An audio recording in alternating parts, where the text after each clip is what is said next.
Om Sahana Vavatu Sahana Bhunaktu Sahaviryam Karvavahai Tejasvinavadhitamastu Ma Vidvishavahai. Om Shanti Shanti Shanti Hari Om. Namaskar.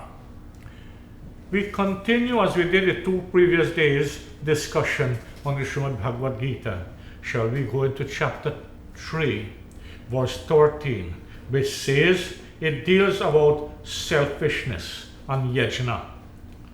Yajna shishta shina santo muchyante sarva kilbishay bhunjate te swadgham papa ye pachantyatma karanat. Lord Shri Krishna says, the good people who partake of what is left from the sacrifice, which is called a prasadam, are released from all sins. But those who prepare food for their own sake, their own selfishness, verily they only consume sin. This verse is sometimes or often misinterpreted. Many treat it literally and declares that just by eating food prepared for a yajna, after it has been consecrated to God, offered to God, sins are destroyed thereby. It is not that simple. However, the first line has to be taken together with the second line, the entire verse.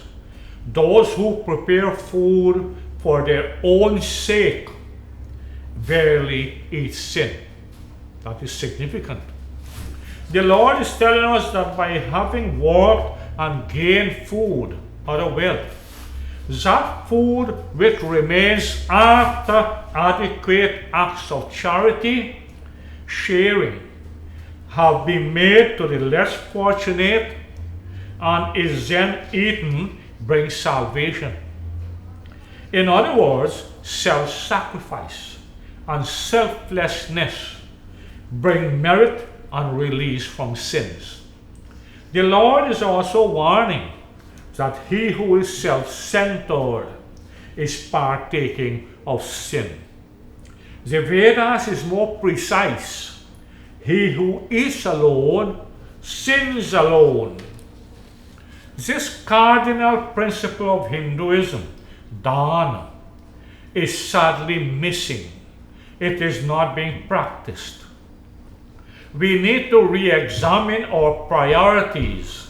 The many millions of dollars being spent in areas for show, glitter, and pomp can very well be diverted to this area, service to humanity.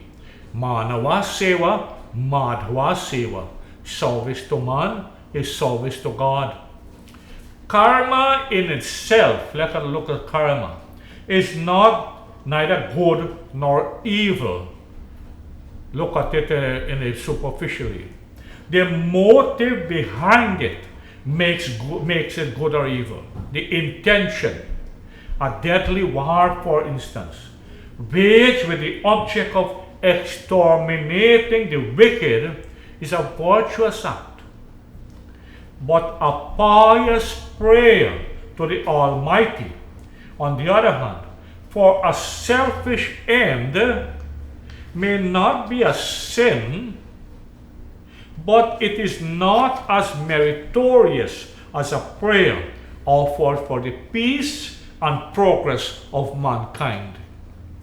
An action becomes sacred to the extent that the ahamkara, our ego, gets destroyed. All thought, word, and deed required to be directed to the glory of the Lord and the good of the world. Loka samasta sukhino bhavantu. Let all be happy is what part of our prayer. Partaking of food is an obligatory act. Cooking the daily meals has therefore to go on as a matter of course. We cannot avoid it. but one ought to think of and provide for the hungry and the needy as much as for ourselves.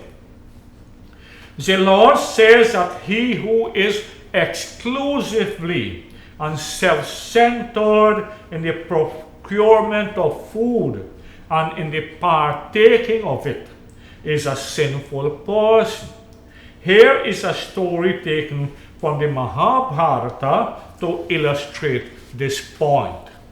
When Yudhishthira became king after the Mahabharata battle was over, he performed a great Rajasuya Yajna.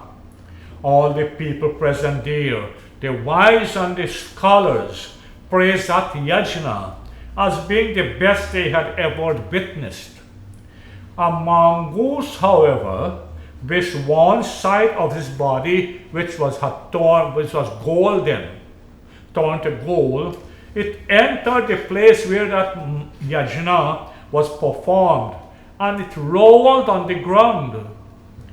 He then told the assembly that they were all lying, that was not a great yajna.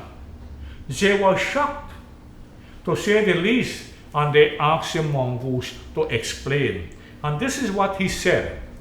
A few years back, a terrible famine occurred in a particular region of the country, and it caused the death of a very large number of people. In that region, a very virtuous and a religious teacher, his wife and son and daughter-in-law lived a very humble but dutiful life.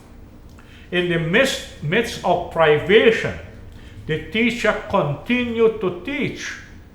When they were barely hanging on to life for want of food, the mongoose continued, a disciple brought some flour for them, which they used to cook 4 roti. When they were about to commence eating, there was a knock on the door. God, in the disguise of a guest, entered and said that he was very hungry. Could they give him something to eat? But 1 roti could not satisfy that newcomer. They in the end gave him their share, all 4 roti.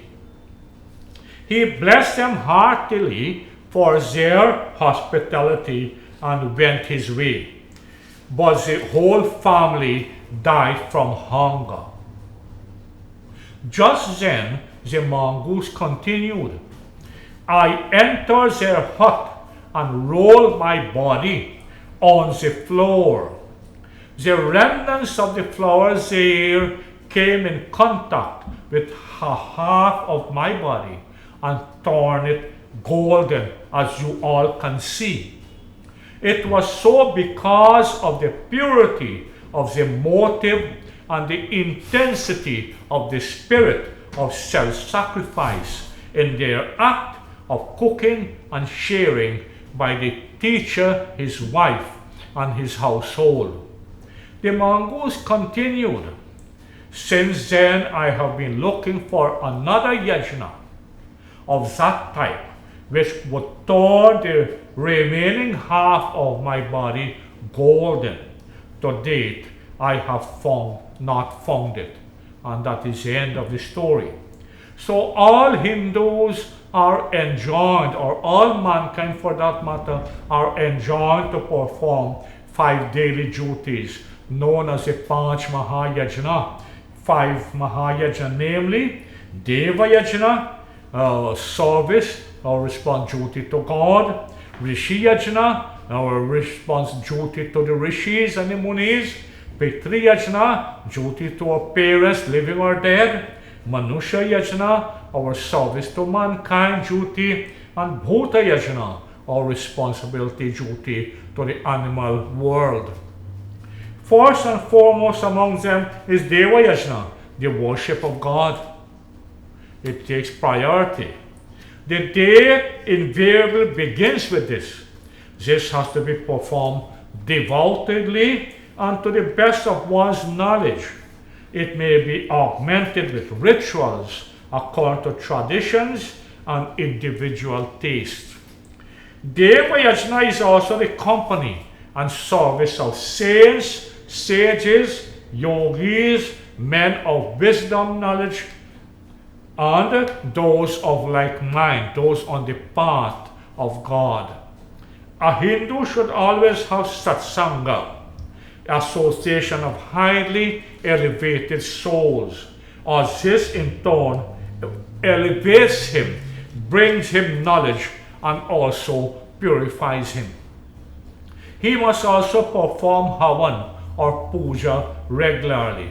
Bhagavan Krishna says in the Geeta, having in ancient times created mankind with sacrifice, yajna. God created the first yajna, sacrifice. That out of the selflessness, He has created this world for our benefit. The Lord of creation said, by this yajna, by this sacrifice, may you propagate. Be this to you the fulfiller, may this be the fulfiller of all your desires. With this yajna, may you nourish the devas, and the devas also will nurture you. Thus, nurturing one another, you shall reap the highest good. For nourished by yajna, the devata shall bestow upon you the desires, enjoyments you seek. The second in order is Rishi Yajna, the adoration of the enlightened. This is the duty one owes to the scriptures, the sages, and to oneself, to cultivate one's intelligence and to share that knowledge with God. Knowledge is like cow dung. If it is heaped and hoarded, not shared, it stinks. If it is distributed, it bears beautiful flowers. The study of scriptures is a prerogative of man. The seers, the sages, and the saints have left that legacy, a very invaluable one indeed for us. This is the healthiest of all, as it rids a man of our superstitions. It also guides us Godward.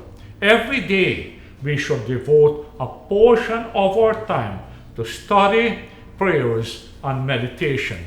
We shall have to close today's discussion at this point. We ask of you to continue to join us each day at the same time, same channel, for a continuation of our discussion, Hinduism in Focus. Om Shanti Shanti Shanti Hari Om.